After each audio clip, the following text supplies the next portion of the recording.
कोणासाठी नेसू, हा कुंकू कोणासाठी लावू.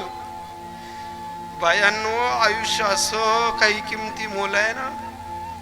रामराज्य आहे ना तोपर्यंत जगून घ्या, रामराज्य आहे ना तोपर्यंत समजून घ्या. एकदा का या देहाचा वीट आला ना, आपली माय जाऊ द्या, आपला बाप जाऊ द्या, नाही परतीचा प्रवास.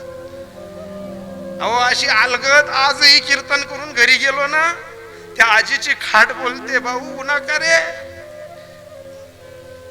जी आजी घरातनं जाते ना ती येत नाही.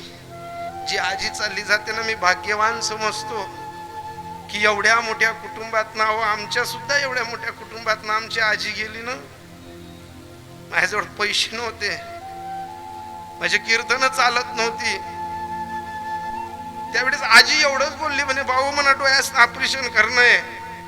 मी संतापानं आजीला बोललो, म्हटलं जाऊ दे ना, आले का पैसे करू तुझ्या डोळ्यांचं ऑपरेशन. त्या पैशांच्या अडचणीमुळे डोळ्यांचं ऑपरेशन राहिलो. आजी चालली गेली. आज लाख रुपये महिना कमवतोय. रोज घरी गेलो का त्या फोटोशी झगडतो.